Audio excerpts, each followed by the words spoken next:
What's going on, everyone? Welcome back to another exciting year of Fantasy Factor. I'm Michael Legage, he's Matt Gagnon, and we cannot be more excited to welcome you all back for another season of fantasy football. This year's going to be a little different here on Fantasy Factor. Last year we gave you numerous picks and pieces of advice week in, week out, but we never really went back and looked to see how right, or more likely, how wrong our picks were. But that's no more. That's right, Mike. In addition to our picks for each week, we are going to revisit our picks from the previous week to see how we did. Additionally, Mike and I, along with MCTV's own Sean McAvoy, are in a fantasy league together with some other people, so we'll share those matchup results when they come. So now with the introductions out of the way, let's give our start and sit of the week. Matt, why don't you get us started? So, obviously we're all trying to figure out our fantasy teams, still trying to get our feel for our players and trends and what they're going to be like this season and whatnot. In the league with Mike and Sean that I'm in, I have quite a few extra running backs of a pretty similar caliber that I'm trying to choose between. I'm keeping Ezekiel Elliott in this week because I don't think that he'll have a season like his week 1 performance, although with my luck he probably will. What might be controversial is sitting Josh Jacobs and Chase Edmonds this week for Melvin Gordon. I'm taking a risk, I know, but I'm trusting my gut and hoping that Melvin Gordon will take the bulk of a rushing role again and do well against a spotty Jacksonville defense, while Edmonds shares time with James Conner and Jacobs battles practice injuries and shares time with Kenyon Drake. I'm hoping Edmonds and Jacobs both have great seasons still. Hopefully they won't rot on my bench or anything. But this week I'm taking Gordon just because I feel like he'll do well this week. Right. Bit of a rant there, Mike. I'm sorry. I'm just trying to justify my picks for you and our dozens of amazing fans out there.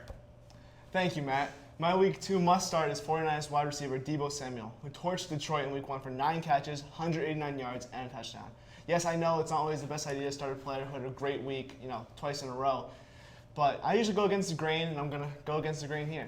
He emerged as the clear number 1, and that's even over George Kittle in the Niners offense. He should be primed for another great performance against a mediocre at best Eagles defense. Yes, they looked good against the Falcons last week. Well, come on, it's the Falcons, who are already running for another top 5 draft pick in next year's NFL draft. So now, onto my sit of the week. I have T. Higgins on the Cincinnati Bengals. It is clear after the week 1 overtime thriller against the Minnesota Vikings that Joe Burrow, his former teammate Jamar Chase, who apparently figured out how to catch football again after preseason, is a clear number 1 receiving threat. While Higgins still caught 4 passes, 58 yards, and a touchdown, I only expect this production to decline as Burrow and Chase rekindle that LSU connection.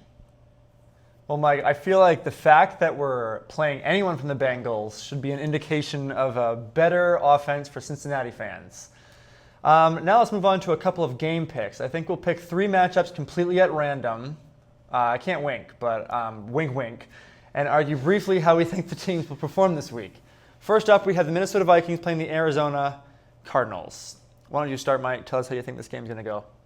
I'm going to go with the Vikings in this one, Matt. While the Cardinals looked unstoppable last week against the Titans, mostly due to the production of Chandler Jones and Kyler Murray, who had 5 sacks and 5 touchdowns, respectively, I don't see Murray or Jones having repeat performances. I believe that Dalvin Cook will build off his week 1 performance and saw him go for 61 yards on 20 carries and a score and have an even better game on the road in Arizona. If I had to predict an exact score, I would say 31-21 Vikings. That's interesting. I think the Cardinals will win this one in a close game, to be fair. The Cardinals' week 1's matchup against the Titans was just absolutely stunning to see, I guess. And I just feel like they won't lose momentum that quick. That's just my opinion. I only watched the highlights, but along with the scoreboard showed the Cardinals torching the Tennessee defense, which is not notoriously bad. Kyler Murray went off for 5 total touchdowns and spread his 300 passing yards amongst 5 receivers. The Vikings lost a close one against the Bengals in overtime, and Kirk Cousins looked pretty good for his standards, as well as Dalvin Cook playing consistently well.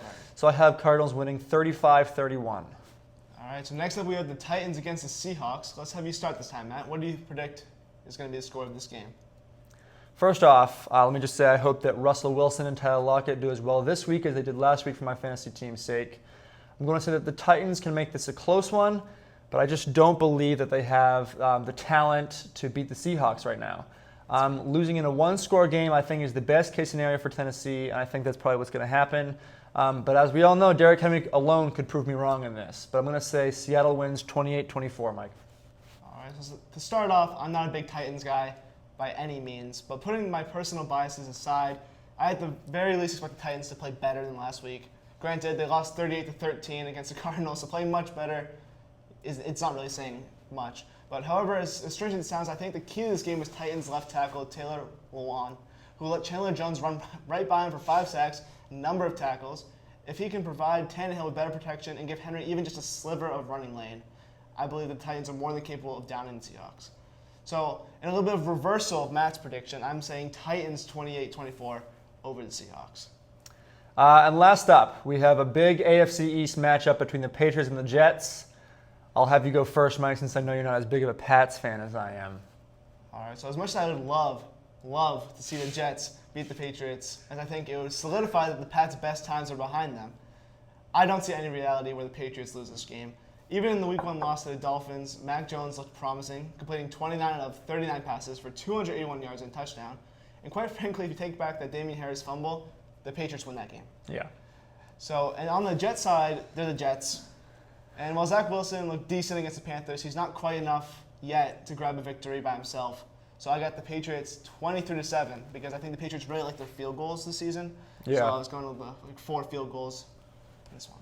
I think the Patriots have a great bounce back from Week 1's loss and win their first game of the season with Mac Jones, like I said.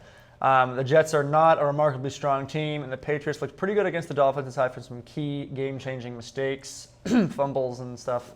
I believe Belichick worked the team hard to buff out those mistakes in practice this week as well. So I'm looking forward to see a cleaner, more dominant New England team beat the Jets 28-14 this week. All right, guys, that's all we have for this week's episode of Fantasy Factor. Like we mentioned earlier, stay tuned for the following week to see some new episodes with some fresh, exciting segments. It's great to be back in the studio, guys. Thanks so much for watching. As always, I'm Matt, he's Mike, and we'll see you next time.